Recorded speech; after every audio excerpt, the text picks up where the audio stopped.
নমস্কার বন্ধুরা, আমার জগা খিচুড়িতে তোমাদের সবাইকে স্বাগত জানাই। বন্ধুরা, আজকে আমি তোমাদের সঙ্গে সম্পূর্ণ নিরামিষ একটা রেসিপি শেয়ার করব। আজ আমি বানাবো দই পটল।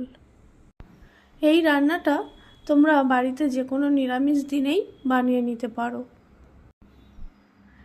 এটা ভাত, রুটি, পরোটা সব কিছুর সাথেই খেতে খুব ভালো লাগে। তাহলে চলো আমি কিভাবে এই দই পটলটা বানাচ্ছি দেখে নাও। দই পটলটা বানানোর জন্য 200 গ্রাম পটল নিয়েছি। পটলগুলোকে এইভাবে হালকা খোসা ছাড়িয়ে নিয়ে ওর দুটো মুখ একটু একটু চিড়ে দিয়েছি। আর এই বাটিটার মধ্যে নিয়েছি 2 টেবিল চামচ টক দই। এখন এই টক দইটার মধ্যে কিছু মশলা মিশিয়ে নেব। মশলাগুলোর মধ্যে রয়েছে পরিমাণ মতো নুন, হলুদ গুঁড়ো, সামান্য পরিমাণে লাল লঙ্কার গুঁড়ো, কাশ্মীরি লঙ্কার গুঁড়ো, জিরের গুঁড়ো আর সবশেষে দেব সামান্য পরিমাণ কাসৌরি মেথি। এবার এই মশলাগুলোকে দইয়ের সাথে খুব ভালোভাবে ফেটিয়ে নেব।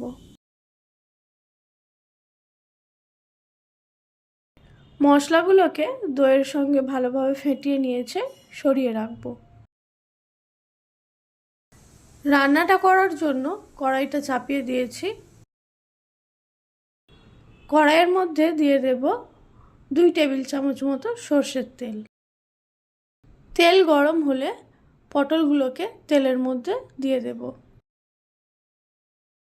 এই পটলগুলোকে হালকা করে ভেজে নেব। পটলটাকে তেলের মধ্যে দিয়ে হালকা করে নাড়িয়ে চাড়িয়ে নিয়ে ওর মধ্যে দিয়ে দেব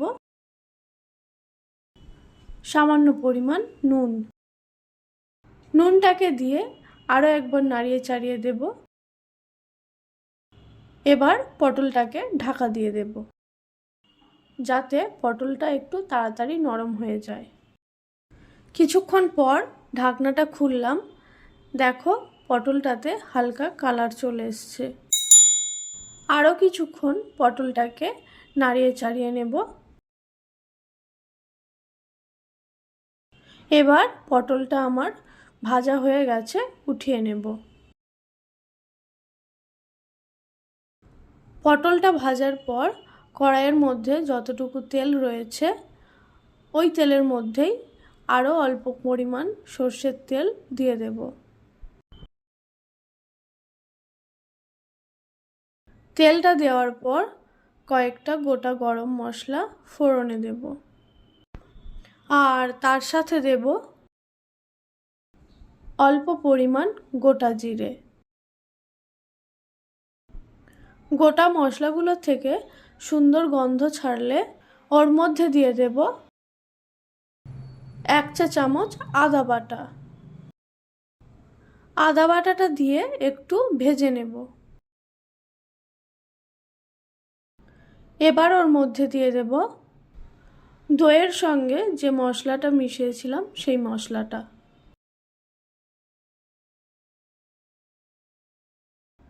মশলাটা দেওয়ার পর খুব ভালোভাবে নাড়াতে হবে, না হলে দইটা ফেটে যেতে পারে। দেখো মশলাটা কষানোর সময় একটু তলায় লাগছিল, তাই জন্য মশলার বাটি ধোয়া জল একটুখানি দিয়ে দিলাম। জলটা দেওয়ার পর আবারও মশলাটাকে বেশ কিছুক্ষণ কষিয়ে নেব। এখন মশলাটা খুব ভালোভাবে কষে গেছে। এবার ওর মধ্যে ভেজে রাখা পটলগুলোকে তুলে দেব। পটলগুলোকে দিয়ে একবার মশলাটার সাথে খুব ভালোভাবে মিশিয়ে নেব। এবার ওর মধ্যে দেব কাজু বাদাম বাটা।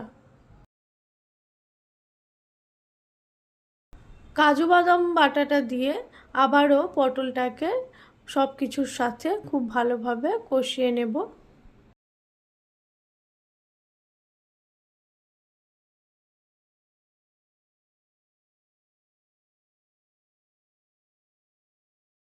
এখন দেখো সুন্দরভাবে সব কিছু কষানো হয়ে গেছে, ভালোভাবে তেলটাও ছেড়ে দিয়েছে।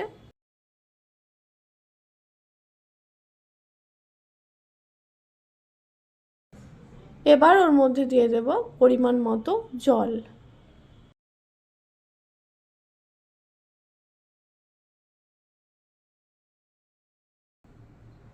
জলটা দেওয়ার পর সব কিছুকে ভালোভাবে মিশিয়ে নেব।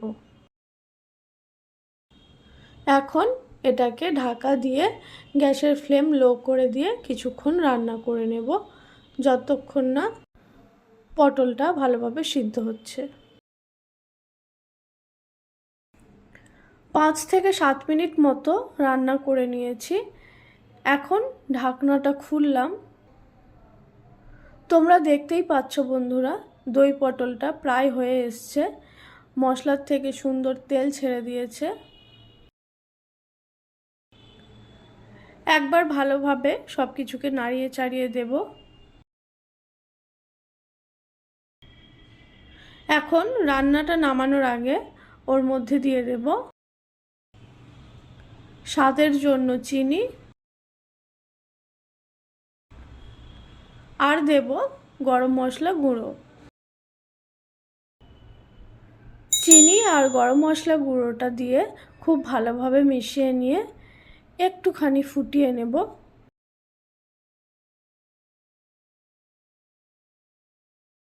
দই পটলটা এখন একদম রেডি। চলো এবার এটাকে একটা পাত্রে উঠিয়ে নিই। তো বন্ধুরা, তোমরা দেখতেই পেলে পটল দিয়ে একটা সুন্দর নিরামিষ রেসিপি আমি তোমাদের সঙ্গে শেয়ার করলাম।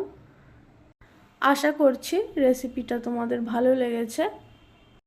তো আমার আজকের এই দই পটলের রেসিপিটা তোমাদের কেমন লাগলো অবশ্যই কমেন্ট করে জানিও।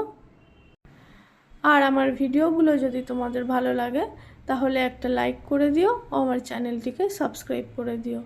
আজকের মতো এই পর্যন্তই রাখছি। দেখা হচ্ছে পরের কোনো এক ভিডিওতে। ততক্ষণের জন্য টাটা।